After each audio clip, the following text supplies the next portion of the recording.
Hello and welcome to another episode of the Dyson Leadership Podcast. And today I am joined by a veteran of our armed forces as well as the fire service in Rick Davis. And Rick connected with me and we've been chatting back and forth. Rick is also one of our Maxwell Leadership certified team members, which is a really cool connection for us.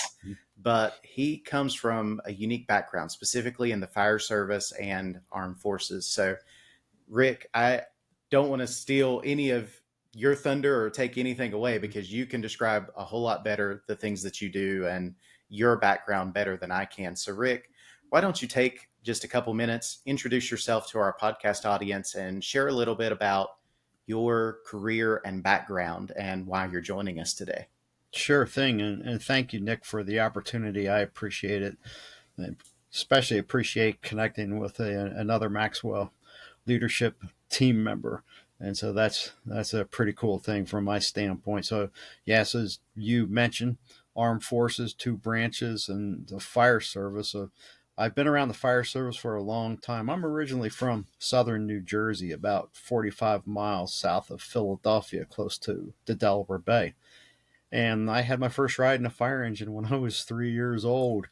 My aunt and uncle lived next door to us, and she worked with a volunteer firefighter at the local International Farm Mall dealership.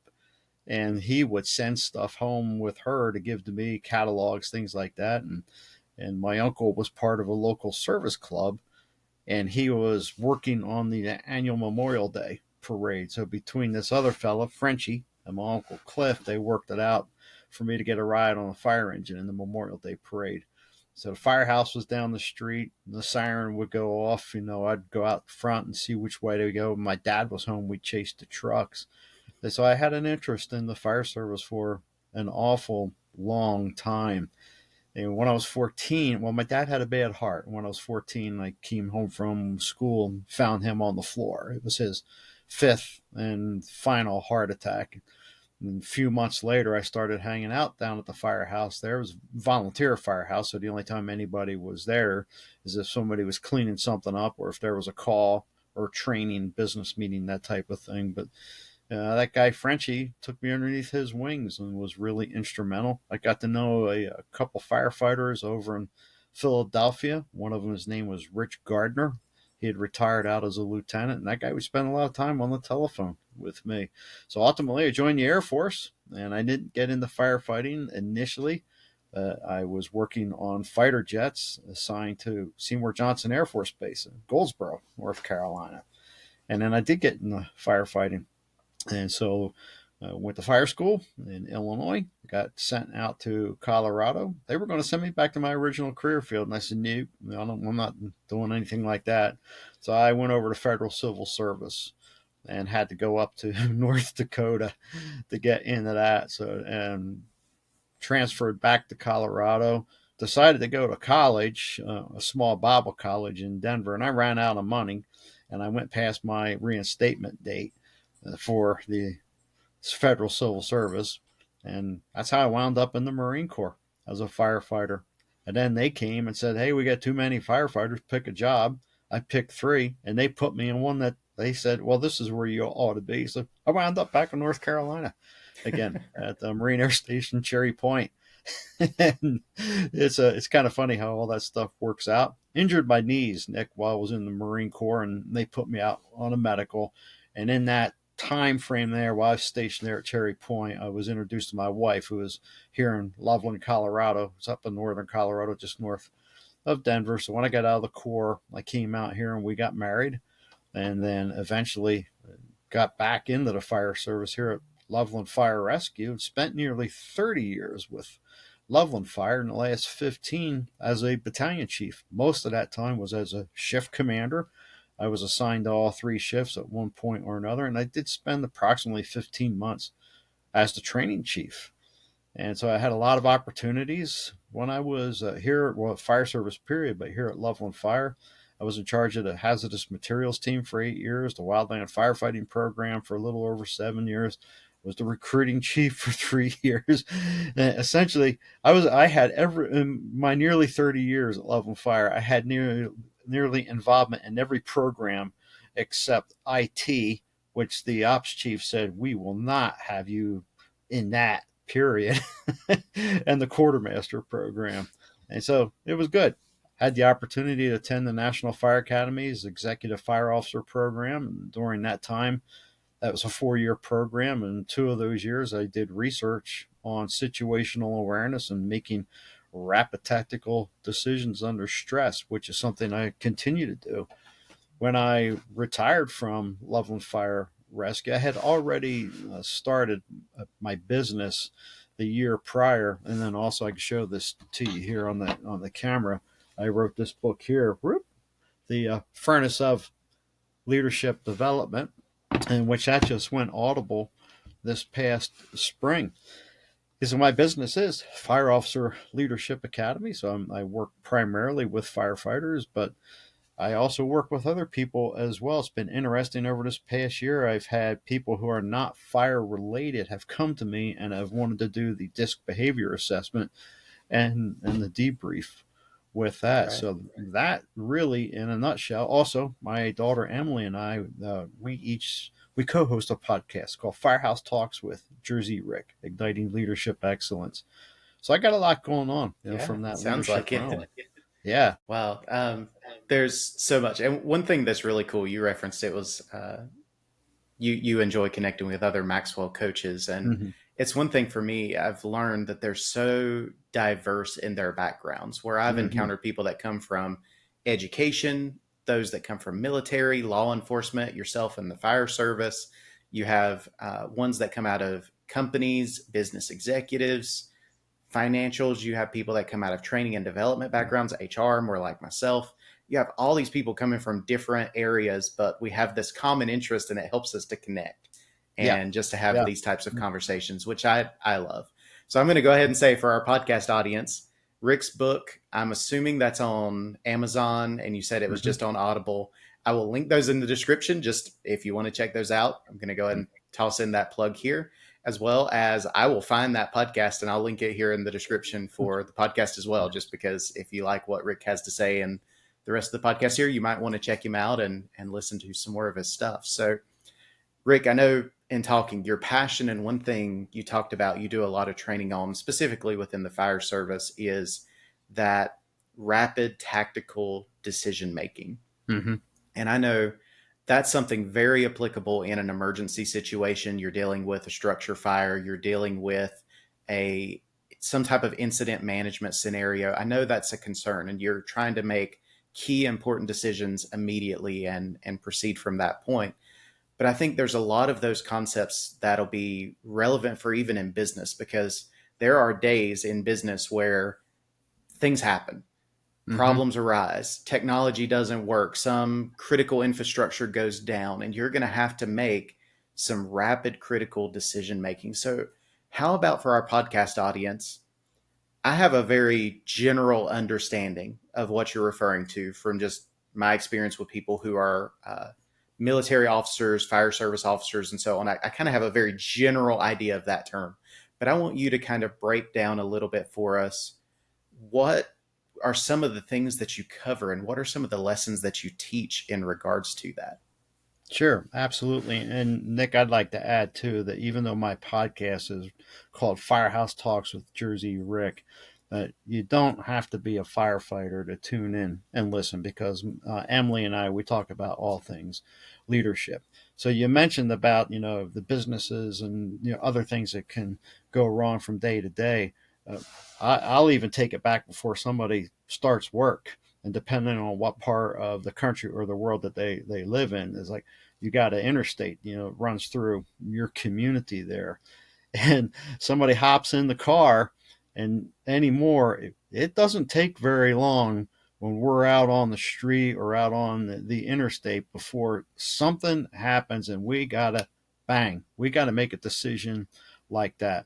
And a lot of people don't react quickly, or they're distracted because of the cell phones and and that type of stuff. Even though most states now have laws against texting and driving, that doesn't stop people from doing it. So the person next to us, or even the truck next to us that's starting to drift over into our lane, we got to make that decision to react quickly. So it starts there. The premise behind the rapid decision making is different. The science behind it, the mental aspect behind it is different than, like us, if we were working for the same company and we were making a decision as to what type of software we were going to purchase. That's a slow decision making process. A lot of the Sure. ways, the pros and the cons, whereas in that rapid environment, bang, it's got to happen like that. But one of the things I thought about when you initially asked me this question here is that, unfortunately, we're in a day and an age where there's active shooters that are Sure. out there, and there's a lot of people who are providing training. A lot of them, have had law enforcement background on how to, protect yourself, protect others in an active shooter environment. But that's where, for the average person working in a business or a nonprofit or church organization, educational situation, is where, bang, that rapid decision has to start, kicking in and taking place. So what I saw was occurring, and it still is occurring in the fire service, is firefighters were taking these decision making models that were designed for business and trying to shove them into an emergency situation. And one of the ones that I was seeing taking place here in our part of northern Colorado was developed by a man called W. Edwards Deming, who developed Plan, Do, Check, Act. And so I had even seen articles in the fire service journals, where people were taking that, and making application. But there's a number of things that are missing with that. Deming's had a great model. He ultimately, after World War II, wound up in Japan working in the Japanese auto industry. That's after Detroit had spurned him. They didn't want nothing to do with Deming, and his Plan, Do, Check, Act. But all we got to do is look back in history and see what happened with the Japanese auto industry, and how, they were propelled forward. And a lot of that was because of Deming. So with all that great stuff that he was doing in that environment, our environment, fire, police, EMS, law enforcement, completely, totally different.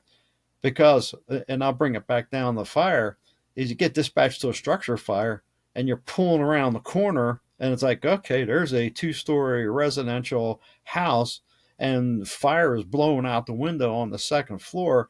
It's not time to, the driver sets the brake and say, okay, fellas, what do you think we ought to do here? Let's take a vote. Excuse me. No, it's got to be that bang, bang, bang, bang, bang very rapidly. So, how do we get to that point that where those rapid decisions are being made? There was a gentleman, and he's deceased now. I can't remember what year that he died. His name was John Boyd. John Boyd was a colonel in the Air Force, and he developed the OODA loop, Mm-hmm. OODA, Observe, Orient, Decide, Act. And he developed it to be applicable to the fighter world. And this, he came up with this in the approximately the late 1960s. He had already developed a theory called the energy maneuverability theory.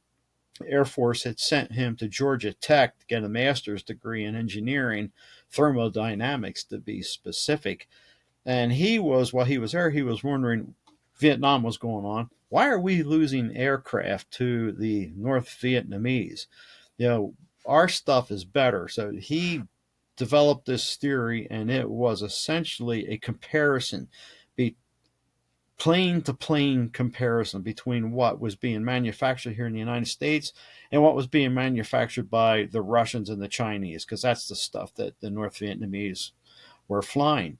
Well, we were still losing planes, he got shipped off to a base in Thailand because he'd made some people mad in the chain of command for things that he was doing.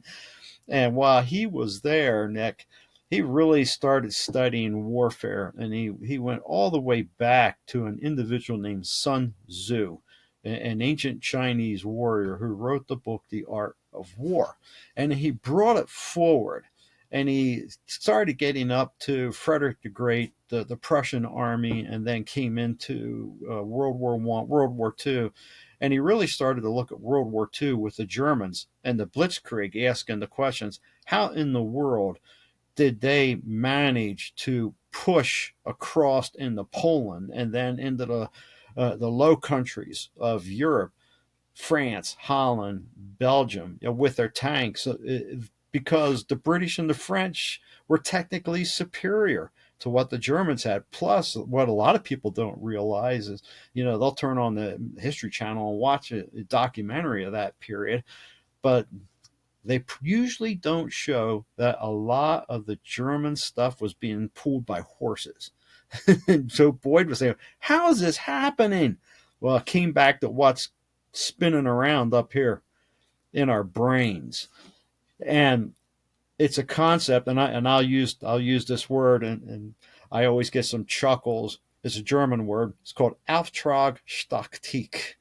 The American military has termed it mission command, and essentially it revolves around commander's intent, or in the civilian world, what would be referred to as leader's intent, setting the ditch banks. So, for example, on our screen here, we're both in a box, and so the leader would just set the strategy and say this is what needs to be accomplished, and then it allows the subordinates then to make those tactical decisions, which strategy is that overall goal, because we use strategy and tactics in the fire service. Strategy is that overall goal. That house I referred to, pulling up out front, fire on the second floor, an overall strategy would be confine the fire to the room of origin. Then the tactics are, how is this going to be taking place? Well, we're going to stretch, whatever size hose a fire department uses. We used 1.75 inch, 2 inch hose. So the lieutenant or the captain would tell the firefighter, I want you to stretch the green line to the front door. He goes and makes a 360, scopes out what's happening, and then they make their move after that officer reported back on the radio what he has seen or what she has seen, and what they are doing and what they need. And so that's laying that groundwork right there now to push into the house, search and rescue, take care of the utilities, any type of ventilation to let the heat and the smoke out, and then to knock the fire down. And so that comes back down into that OODA loop: observe, orient, decide, and act. I had a fellow, it was one of the lieutenants on my shift, and I was showing him Boyd's original diagram, which if you've never seen that, it looks mind boggling initially. And so he said, "Hey, Chief," he said, no disrespect here, but you're crazy if you think I'm going to take that thing and tape it to the inside windshield of the rig. I said, no, no, no, Jason. I said, you're already doing this. I said, you just don't realize that you're Right. doing it. And so that's what I have used as the premise for my class on rapid tactical decision making. But there is also recognition prime decision making as well. And that is based off of the fact that what comes in through our eyes, it gets tucked away back there in our brains. And that's what happens. I was like, I've seen this someplace before. The gentleman up in Minnesota named Rich Gasaway, he's a retired fire chief. He's done a lot of research on situational awareness, and he's got some really some great stuff out there about how the brain works. While he was still in the job, he had pursued a PhD in this area, and that was his thesis, was on situational awareness. So in a nutshell, that's where this all comes about, with making rapid tactical decisions under stress. Yeah, absolutely. And I'm familiar with most of the concepts you shared, such as the OODA loop and some of the war strategies. Even the art of war you referenced, it's on the Mm-hmm. bookshelf here behind me. We were talking about things on my bookshelf. That's kind of on the lower end. You can't see it, but it's over there. But I think it's interesting, and I want to break it down for the podcast audience for a second, because your example of the structure fire, the 2-story house in the OODA loop, perfect Mm-hmm. example, because you think the truck rolls up, park out front, you observe the situation. Where's the fire? What do you see? You Mm-hmm. quickly observe. You kind of orient, okay, what's happening? What's going on? What's our access? Do I have fire Mm-hmm. hydrant? You're going to be observing the situation, figuring out kind of the setting. And then it's the immediate, okay, decide. We need this equipment, this type of personnel. We need to go and act in this way. It's the quick decision, and then action takes place. And it's something in that type of scenario, that emergency incident management type scenario, where people are doing that and they've been trained to do that. They just may not have that term or that name to Mm-hmm. it. But I think about it because I come from a business background, HR, even teaching, education, that type of thing. But I think about in some of my past roles when we would have a critical situation come up. Take, for example, client calls you at your business and immediately, I have this problem. Your service is terrible. I'm going to be firing you guys, terminating our contract. Okay. In a sense, we can kind of break down the OODA loop in a similar way of, okay, observe the situation. What was the Mm-hmm. complaint? This is what they're saying is the problem. Okay, let's get our orientation down. Is it something we can fix? Is it something that's external? What can we do? And then you make the decision. If I can fix it, what can I do to improve it? If it's something external, can I play damage control in some way? You're just making that decision, and then you go put it into action. Mm-hmm. And whether you realize it or not, you're following that pattern. But if you can get into the training and the consistency of it, you can make those decisions quickly, where most people get paralyzed in those situations. There's Yeah. a lot of Yeah. people, they come into those situations and they go, for your example, the structure fire, they roll up, oh my gosh, that house is on fire. What do we do? And that's the end of it. They don't know what to do. They can't Right. decide and orient Mm-hmm. themselves. So it's important to just quickly and efficiently go through those decision making. So I find it interesting you teach and kind of use that in a lot of your content. Well, That's Nick, fascinating. another example that I just thought of from the business side, end of 2022, I was out in Riverside County, California, teaching hazardous materials with a gentleman I've been working with since 1998. And there's a site there. I won't mention the name of the company, uh, but they're a large, not actually international company, and they deal in anhydrous ammonia. And so they've got the trucks that transport it, it comes in on the rail car, so forth, like that. When we were there on site for a tour and to do training to learn more about, the properties of anhydrous and give the class the opportunity to suit up and, get hands-on training, we were talking to the management staff, and they were telling us about a situation that they had been faced with. It was either at the beginning of 2022 or end of 2021. I'm a little foggy on that, but they were from California, taking a lot of anhydrous ammonia down into Texas, where they had a lot of clients down there. Well, everything was was hunky dory. Southern California all the way into Texas, and then bam, Texas got hit with severe cold weather, ice storms, things like that. And that now impacted their ability to deliver the anhydrous to some critical facilities down there in Texas. And they didn't have the time, to get their management team together, and say, oh, okay, everybody, what are we going to do here? No, there was some rapid thinking and decision making that had to take place, because they even had drivers that were out on the road that were, waylaid at truck stops or rest areas, waiting for word. And coming from the business world, or even in the fire world, people don't think, hey, there's money. There's money that's being spent Yeah. right now. even with a train derailment, is if it's not involving hazardous materials, railroads come in and they get that thing opened up quick. Why? Well, it's commerce and it's money. And that's where this rapid decision making comes into play outside of emergency services. Absolutely. And the phrase comes to mind as you're talking, and it's age old business adage, but it's very applicable and relevant, is time is money.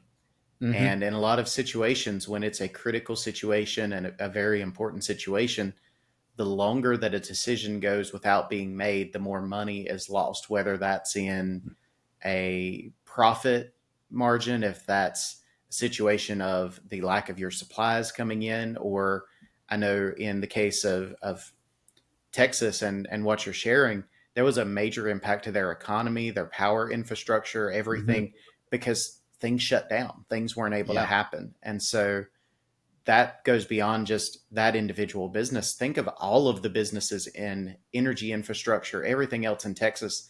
That major storm hits, all of them instantly are in a critical situation Mm-hmm. because you've got people's lives potentially on the line. You've got infrastructure that's potentially damaged or in disrepair. You've got businesses that are potentially losing money, commerce struggling. There's so many things going on, but people in those situations have to be able to quickly evaluate and make critical decisions in those Mm-hmm. instances. Yeah. So, Yeah. so I think that's great. So, Uh, Rick, please go ahead. even I just thought that even in the HR world, I imagine you've seen situations that come up. I mean, we dealt with it in the fire department. I know it occurred in other departments in the city where you got an employee that all of a sudden they have done something incredibly stupid, Yeah.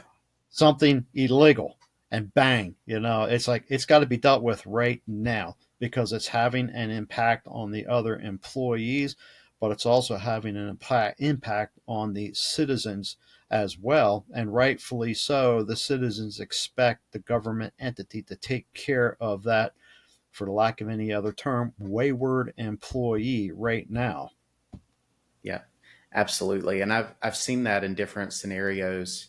I don't think quite the illegal thing in my current role or my most recent HR role, but I know I've seen instances in places I've been in the past, whether involvement in nonprofits or people I know involvement in leadership, management, and other things, where I've seen it come up where it's embezzlement or Mm. there's somebody that's uh, cooking the books. They're forging financial documents to make things look the way they're supposed to.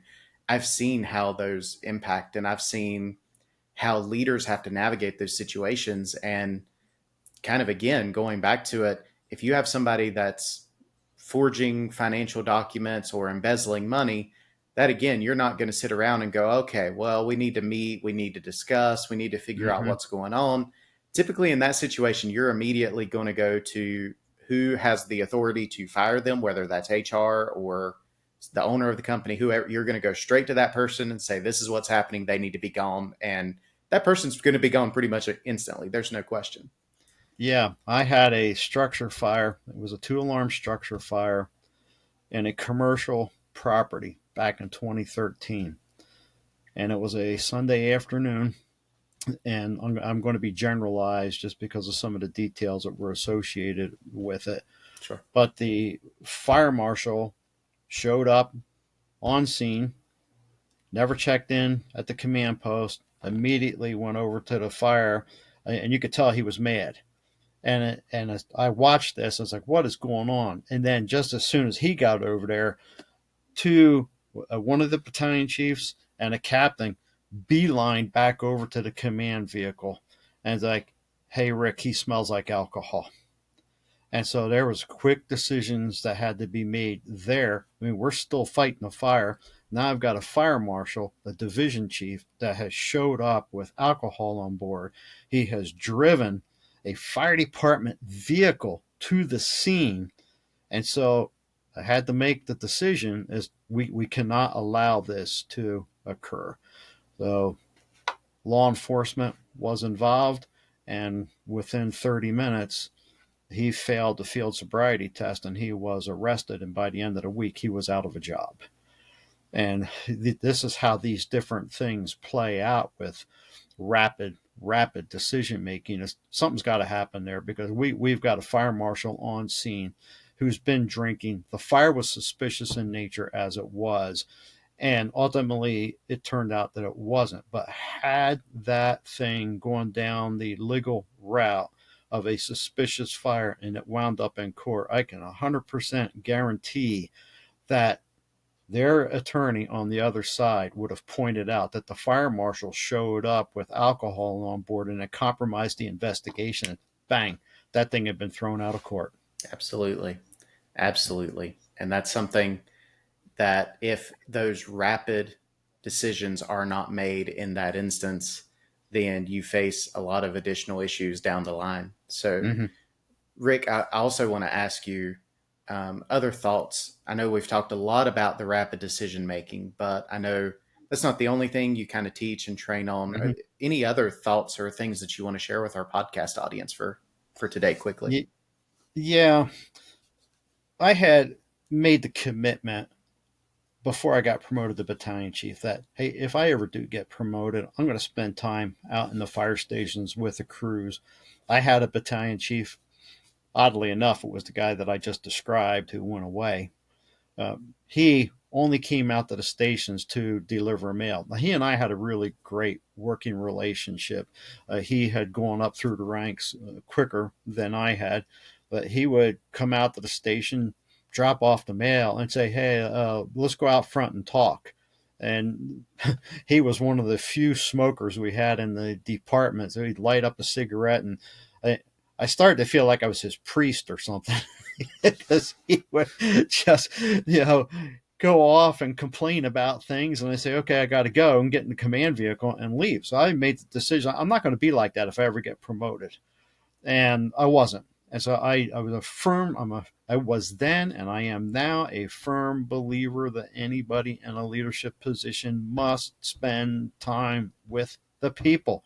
And I don't buy Absolutely. off on the excuses of, well, I just don't have time. I've heard fire chiefs say that. I just don't have time.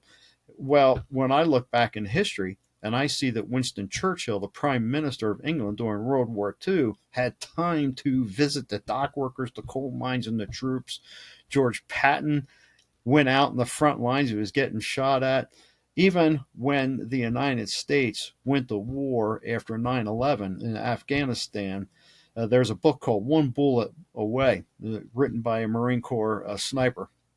And he was an officer, and he described crawling out to the fighting holes in the middle of the night checking on his Marines. Should have only been two Marines in the hole, and there was one where there was three. And, of course, his hackles went up as like, what's going on here? Well, that third one wasn't the Taliban. It was General Mattis, the division commander at that point. He was crawling around out there checking on the Marines. So when I hear these people come up with excuses that, well, I just don't have the time, that's baloney, because we have to spend time with the people that are working with us. We got to get to know them. We need to find out what motivates them. What can I do, to create an environment that motivates them? The people that tend to be the problem children. But why are they the problem children? What I have seen many times, Nick, is they're the ones that don't fit somebody's preconceived mold. And so they get tagged and they say, oh, well, you think I'm that way? Okay, I'll show you that. And lots of times, what I have seen, especially in the fire service, is they are the ones who have got some really good ideas. They may not know how to present those ideas, and there needs to be some refinement in that area from a communications standpoint. But it's that spending time with the people, because they need to see that we as leaders are genuine and that we're authentic. How many times in life have we heard, and your guests here on the podcast have heard somebody say, our most important asset is our people? And then they treat them like some kind of homeless dog out on the street. Absolutely. I've seen that so much, where you have these business executives, and It's none that I've worked with directly, but I've seen it just in observing the business world, especially. And they get up and they say that our people are the most important.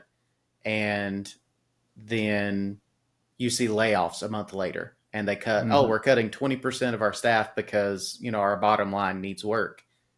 Okay, are your people really the most important? Because I'm hearing Right. one thing and I'm seeing another, and we see those types of things. But we also see it where leaders don't go out and interact with their people. Yeah.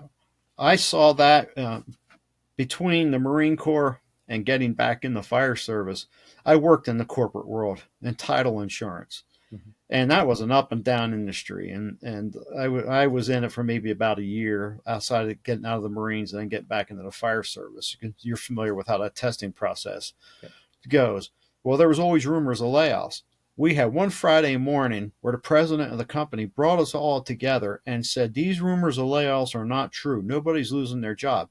At 3 o'clock in the afternoon, I was walking down the hall and I was passing a lady and she had a box and she was crying. And I said, what's going on? And she says, I just got laid off. And I found out that two other employees had got laid off. Where at 6 hours before, the president of the company stood there and bold-facedly lied to all of us, saying there'll be no layoffs. And 6 hours later, there's three ladies walking out the door. Yeah. And that's so hard in those instances. And I think that's a challenge for leaders, those of you that are listening to the podcast. Be true to your word, because if you say one Mm-hmm. thing to somebody else and they see you break it, I mean, that's very short, 6 hours. But even in my example, where I've seen it, where all our people are most important, we're financially stable, we're growing, we're doing great. And a month later, here's layoffs, we're laying off 10% or 15% of our workforce. You weren't financially great when you were saying that. Mm-hmm. And so you got to be true to your word. I understand there's Yeah. some things that you can't tell your employees everything, but you try to be honest, you try to be authentic, and Mm-hmm. otherwise you just lose your reputation at that point. Right. Yeah, you're right. So, Rick, we are quickly coming up on the end of our time. So, I want to ask you a couple kind of final questions, wrapping Mm-hmm. us up, and then we'll be finished for the episode. So, I think there's already some fantastic advice you've given, but I do want to ask you if you had somebody that came up to you that was a young aspiring leader, a new leader, just a young professional, maybe as somebody that had aspirations going into the fire service and really wanting to pursue achieving something great with their life, that kind of thing.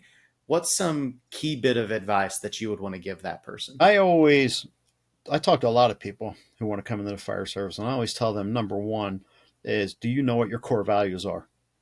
Because you need to know what your core values are, and then do your core values match up with the core values of the department or the organization you want to work for?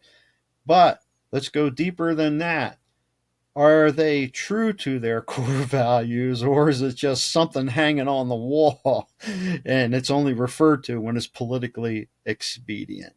And so that's where I take them through with that. And it's always the communication aspects. So some of these things that I have learned over the years, Nick, when I talk to people, it's those things right there. But I emphasize their personal growth, which is, hey, one of the core tenets of being part of the Maxwell Certified Leadership Team Right. is that personal growth, and Maxwell's written books, on growth.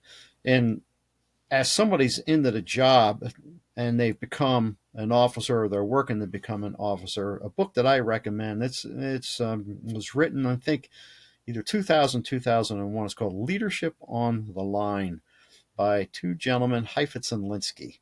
And that was a book that we used through all 4 years at the Executive Fire Officer Program. And just to sum it up quickly, they break it down into two types of problems: an adaptive challenge or a technical problem. And a technical problem is like, hey, our computer's here, it breaks. Well, somebody knows how to fix it.